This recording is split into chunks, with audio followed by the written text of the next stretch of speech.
Welcome to Fast Track Gains. I'm here to help you accelerate your gains. And the topic of today is science alone will not get you jacked. Okay, I know this is a super bold statement, but before you science guys start trash talking about me, first, allow me to be crystal clear. I'm not anti-science. I'm a science guy myself. I understand the power of science. That's why I thoroughly studied anatomy, nutrition, and biomechanics, in addition to my own cert for training, and applied all the knowledge to my daily practice. I reference scientific principles all the time. That's why I'm familiar with progressive overload, time under tension, potentiation, and many other scientific terms. And I absolutely value the importance of scientific studies because I know without scientific studies, there would be no scientific evidence. However, I'm not everything is about science guy. For the exact same reason that I understand the power of science, I also understand the limitations of science, particularly in the fields of training and nutrition. The scientific studies in those fields are generally done on beginners. Anything a bit more advanced than an early intermediate will incur difficulty trying to locate research subjects. And by the time you want to do scientific studies of training and nutrition on real advanced trainees, it is really a mission impossible. Not only would you have enormous difficulty trying to locate enough research subjects to begin with, but also the degree of control you could have over those advanced trainees would be close to zero, because everyone would already have their own ways of doing things, and they have been doing in their own ways for years. And the money it requires to complete this kind of scientific study would certainly blow anyone's budget. So, if you cannot conduct any kind of scientific studies on real advanced trainees, how is there supposed to be any kind of scientific evidence for advanced trainees? In fact, I'm going to resort to scientific evidence to prove that science alone will not get you jacked. Dr. Andy Galpin, one of the most famous kinesiologists in the world, and the person that I have learned so much from, has officially presented the data of normal distribution of fat-free mass index, an index used to measure how muscular you are on the population level, on his own YouTube channel video, Why Muscle Matters and How to Build Muscle. And here are a few key figures of fat-free mass index that you need to remember. And I'm going to use myself as an example. But before I get to those key figures, please like this video and subscribe to my channel. It takes less than a second, costs you absolutely nothing, and will help me tremendously in delivering the most efficient muscle building knowledge to the rest of the world. I really appreciate your support. Now, back to my video. Number 1. On average, a grown male's fat-free mass index is 19.1. Now notice how as you go from the 25th to 50th percentile, again representing right in the statistical average or right in the middle, you've gone from, for men, 17.9 up to 19.1 or so. And not surprisingly, before I started my training in August 2021, my fat-free mass index was exactly 19.2. So, like I said before, I was a standard average Joe. Number 2, if a male's fat-free mass index is 20.4, then his fat-free mass index is within the top 25% in terms of muscularity. If you were to go from that 50th percentile to 75th, you've now gone up to 20.4 for men. And not surprisingly again, when I finished my beginner phase, my fat-free mass index was exactly 20.47. So, That tells you that a productive beginner phase training can already make you more muscular than 3/4 of the population. Number 3. If a male's fat-free mass index is over 22, then his fat-free mass index is within the top 5% in terms of muscularity. As I said, I actually prefer people to be in the 95th percentile or higher because it provides no disadvantage whatsoever in overall health and performance. That's going to look like something like north of 22 for men. And not surprisingly again, when I finished my intermediate phase, my fat-free mass index was exactly 22.4, which is actually top 3 to 4%.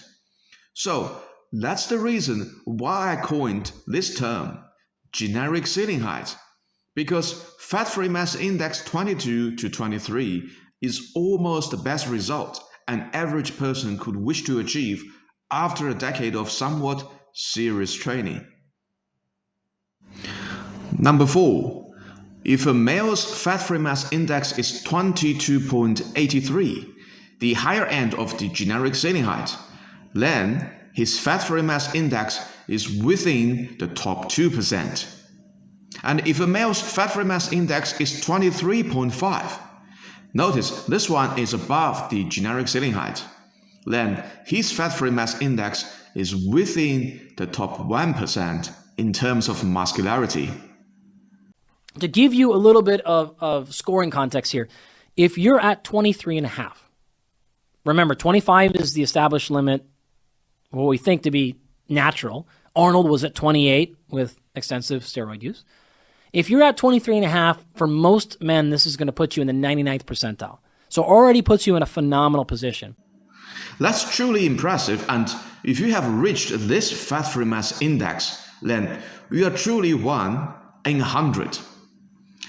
And if you use fat-free mass index 23 as the dividing line to evaluate all the YouTube fitness channels, you are going to find that the most natural channels, fitness natural channels, their host FFMI is hovering around 23. Again, generic ceiling height. I don't just coin a term without any reason. This is the ceiling height for 98% of normal population. But here's the harsh truth. Fat-free mass index 23.5, or at least fat-free mass index of 23, will not make you look jacked unless you have the pump, have the lighting, be in a very lean state like 6% body fat, not wearing clothes, and flexing super hard in front of the camera. If any of the above factors are missing, or in other words, if you're just minding your daily business, walking around with 15% body fat in clothing, then you will look like a normal person, and people would have difficulty telling that you're trying to look jacked. Trust me, I have been in that state before. Although you are more muscular than 99% of the population, you still don't look jacked. It sucks, but that is the reality of people's distorted perception nowadays when everyone is being constantly exposed to social media. So what is the fat-free mass index that will make you look even jacked when just walking around in clothing? Well, in my opinion, you probably have to achieve somewhere around fat-free mass index of 24.5 to make this happen. And that is very close to the so-called genetic limit of fat-free mass index 25. And what percentage of FFMI 24.5 will fall under? We haven't got any data on that, but I would wager by saying that it is probably within 0.1%, or 1 in 1,000, or something even lower than that. And what kind of scientific studies can be done based on subjects that are 1 in 1,000? Actually, let's take a step back. What kind of scientific studies can be done based on subjects that are 1 in 100? Or in other words, fat-free mass index of 23.5. that is already impossible to get it done because you have to persuade elite rugby players, fitness celebrities, or bodybuilding competitors and convince them to go through the protocols that you have designed. Any chance that this could happen with a capped budget? So, if there are no scientific studies that can be done on fat-free mass index of 23.5, how could there possibly be any scientific studies done on fat-free mass index of 24.5? And if there are no scientific studies, where is the so-called scientific evidence? That's why I said in my very first video, science can only guide you to a certain ceiling height. And usually, this certain ceiling height is a fat-free mass index of 22 to 23 at about 10 to 15% body fat. Or in my own words, the generic ceiling height. Because science has its limitations. You will still look very impressive when you reach the generic ceiling height, but just don't expect to be called jacked when you're walking around in clothing. And what if you want to break the generic ceiling height? Then, welcome to the bro science world. You're going to find that virtually all the guys that break the generic ceiling height, like Alex Leonidas, GVS, natural hypertrophy, and other legends, myself included, our most valuable content is not science-based stuff, but rather our own pet peeves, idiosyncrasies, and practices that make sense on logic or are highly effective on individual cases, but can never be backed by scientific studies. And as they say, the proof is in the pudding. If all of us jacked dudes attribute not science, but bro science, or telltale science as the key to our jacked physique, you better start to believe that science alone will not get you jacked. Owning a combination of science and bro science can get you jacked. And you want the best combination? Well, then you are in the right place. This is exactly why I've created this channel. I will combine the best of both worlds, science and bro science, in correct order, portion, and timing, to help you get jacked in the most effective way possible. So please, subscribe to my channel, and welcome to Fast Track Gains. Thank you for watching this video, and I will see you all in the next one. Peace out.